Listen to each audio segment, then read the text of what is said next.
চাচা অনেক দিন ধরে আছেন, মানে টিএমসি একটা পুরনো নেতা या সৈনিক বলুন, তো কিভাবে আপনারা রেডি হচ্ছে, মানে কিভাবে সাজাচ্ছেন আপনারা? नमस्कार। कैसे सजाता है मैंने पॉलिटिक्स में जो होता है, राजनीति में जब कैंडिडेट डिक्लेयर हो गया है, बीकेट से हमारा पार्टी का जो चेयरमैन है ऑल इंडिया तृणमूल कांग्रेस का ममता बनर्जी, ऑल इंडिया तृणमूल कांग्रेस का जनरल सेक्रेटरी अभिषेक बनर्जी ने हम लोग का 42 सीट में 42 के कैंडिडेट का नाम डिक्लेयर कर दिया है। समझे कि नहीं? 42 को कैंडिडेट जो सोसाइटी है, सोसाइटी का हर सैनिक, cricketer, footballer, film star, education, साहित्यिक, पॉलिटिशियन, हर किस्म से हर रिप्रेजेंटेशन को लेके 42 कैंडिडेट का चुनाव डिक्लेयर हो गया है। मिलिए आप लोगों को चुनाव हो रहा है अभी। सर का इलेक्शन कमीशन जैसे सुना कर दिया हमारे यहाँ पर, एक दफे नहीं 2 दफे नहीं 7 टाइम्स होगा। पहला टाइम हो गया है, 3 सीट का हो गया है, तो कोई चिंता नहीं है। हम लोग 3 सीट में जो चुनाव हो गया है, जो भी जो कुछ बोलेगा ना, 3 सीट में 3 सीटें तृणमूल कांग्रेस का फेवर मिल जाएगा, उसमें कोई शक का डाउट नहीं है। और अगला जो इलेक्शन है, देखिए आप लोग मीडिया का दोस्त लोग हैं, कुछ देख के किसका रिपोर्ट सुना के शाम को अच्छा अच्छा चैनल में कुछ आदमी लोग को बैठा देते हैं। वो लोग डाउन टू अर्थ कितना जुलूस में मीटिंग मशीन में वो लोग का हमने तो कभी देखा नहीं सब चेहरा। शाम को अच्छा अच्छा लगा के फेसबुक में फेसियल करा के जिन लोग को टीवी में बैठा जाए, वो लोग अपना ढंग से बताता है। हम लोग का जो प्रैक्टिकल जो है, जो काम करते हैं, जो हर रोज आदमी लोग का जो पब्लिक है, पब्लिक का सुख दुख का साथ देते हैं। चाहे कोई बच्चा का जन्म होता है, चाहे कोई बुजुर्ग का एक्सपायर कर जाता है, हर जगह में तृणमूल का जो भाई बंधु दोस्त हम लोग का कॉलिग लोग है, वो लोग ममता बनर्जी से लेकर एकदम डाउन टू अर्थ हम लोग सब मिलकर उन लोग का साथ में रहते हैं। तो हम लोग को कोई इसमें दिशा नहीं है और कुछ भी सोचने का बात नहीं है যে আমাদের कितना होगा।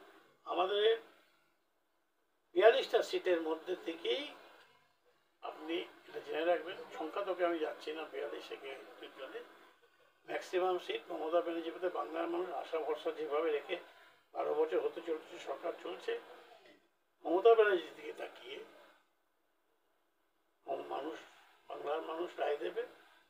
এবং মমতা ব্যানার্জিকে তাকে এই জন্যই রায় দেবে, এটা ওয়েস্ট বেঙ্গলের মমতা ব্যানার্জি তৃণমূল সরকারের স্টাবলিশমেন্ট ভোট না, এটা বিজেপি সরকার মোদিজির আন্ডারে 11 বছরের যে সরকার 10 বছর কমপ্লিট করলো, তাতে ভারতবর্ষের একটা সেকুলার ভারতবর্ষ, ধর্মনিরপেক্ষ ভারতবর্ষ, সে একটা অস্থির অবস্থা সর্বত্র তৈরি হয়েছে, তার থেকে মুক্তির আশায় যে মমতা ব্যানার্জি দেওয়ার নাম যে ইন্ডিয়া জোট যেটা তৈরি হয়েছে, সেই ইন্ডিয়া জোট আগামী দিনে বাংলার নয় ভারতবর্ষের শাসনভার গ্রহণ করবে। অবশ্যই বাংলার নেত্রী মমতা বন্দ্যোপাধ্যায়। বিরোধী দলের নেতা তো বলেছে ইন্ডিয়া জোট তবে ভেঙে গেছে। বিরোধী জোটের মতো কথা বলবে, বিরোধী জোট বিরোধীর কথা বলবে, তো ইন্ডিয়া জোট কোথাও ভাবনি নেই। ইন্ডিয়া জোট ইন্ডিয়ার মতোই চলছে, সেকুলার ভাবেই চলছে। মমতা ব্যানার্জি আগামী দিনে বাংলার নস্তর থেকে বসে আগামী দিনে ভারতবর্ষের চেয়ারে গিয়ে বসবেন। মমতা ব্যানার্জি ভারতবর্ষের প্রধানমন্ত্রী আগামী দিনে দেশকে দিশা দেখাবেন। বাংলায় যেসব প্রজেক্ট মানুষ পেয়েছে, আগামী দিনে 142 কোটি ভারতবাসী সেই প্রজেক্ট পাবে আমাদের আন্ডার নিজের সেবক মমতা ব্যানার্জি। কিন্তু যারা বিরোধীরা তো অনেক বলছে, মানে আমরা এইখানে তো 42 মধ্যে 35টা পাবো। কারা বলছেন? বিরোধী দলের নেতাটা আগের বারে বলছিল আপকি বার 200 পার, এবার আগে 200 পার হবে, তো সেরকমই দেখবেন এবারে আপকি বার 400 পার বলছে, কিরকম 400 পার হয় দেখবেন। তবে একটা কথা, ভারতবর্ষের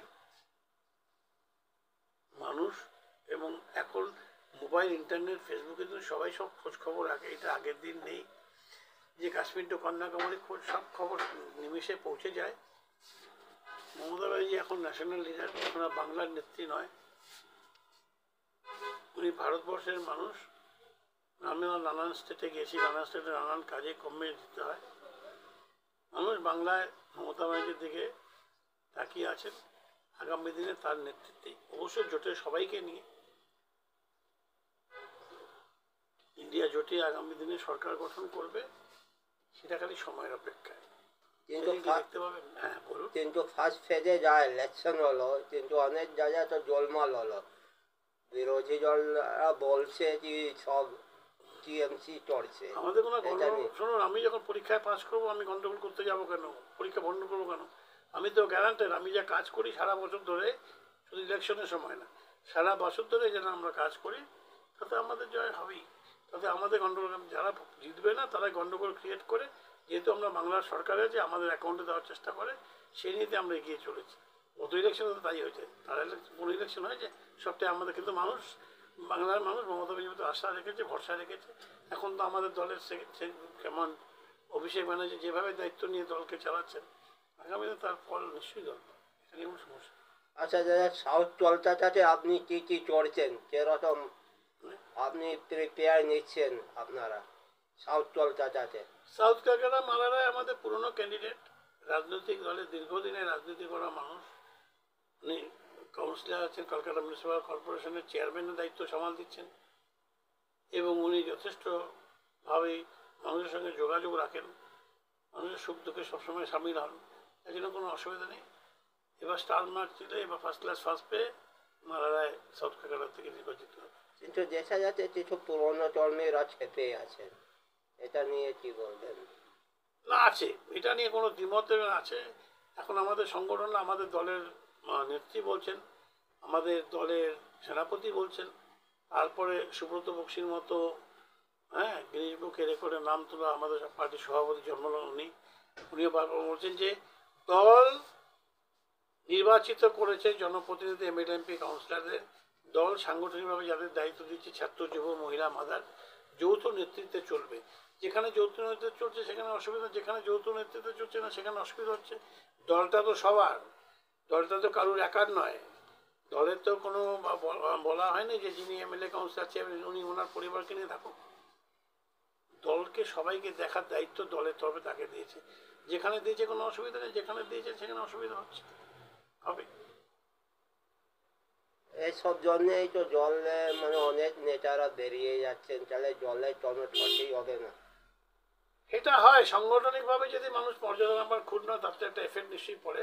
তাহলেও এটা কংগ্রেস, এটা আবেগ, এটা মমতা ব্যানার্জি আবেগ। মমতা ব্যানার্জি যখনই গিয়ে দাঁড়িয়ে কথা, তখন মানুষ সব ভুলে গিয়ে, আর যারা ডেডিকেটেড দলটা করে তারা দলের কখনোই খারাপ চায় না। ডেডিকেটলি যারা সাংগঠনিক দলটা করে, যারা কিছু না পেয়ে দল করেছে, দলে যারা প্রশাসনে আসার পরেও কোনো তার ভাগ পায়নি, আবার এনজয় করেনি, এনজয় তো লিমিটেড লোক করে। 42টা এমপি, 294টা বিধায়ক, 144টা কাউন্সিলর, এর বাইরে যে দল করে বিশেষ সঙ্গে, তাই তো দলটা চলছে, তাই তো লক্ষ লোকের বিশ্বাস। তারা ডেলিকেটলি একটা জিনিস জানে, অনেক কষ্ট করে দলটা তৈরি করেছিলাম আমরা, সিপিএমের সঙ্গে লড়াই করে। সেই জন্য মর্মটা বোঝে বলে সব ভুলে গিয়ে দেখবেন, হয়তো অনেক জায়গায় প্রার্থীকেও পছন্দ না হতে পারে, কিছু যায় আসে না। মমতা ব্যানার্জির মুখ থেকে তৃণমূল কংগ্রেসের ফেভারেই তারা কাজ করবে, তৃণমূল কংগ্রেস ভালো ফল করে ভালো আসনে পার্লামেন্টে যাবে। আমার রাজনৈতিক জীবনে আমি তারক সিংকে বক্তব্য রেখেছি, এই অনেক চর্চা হয়েছে তারক সিংয়ের উপরে।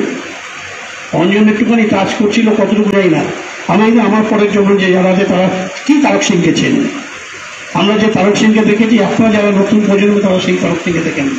তখনও আমাদের একটাই বল ভরসা ছিল যে না, কেউ যদি বেলা না থাকে তারকটা আলটিমেট থাকবে।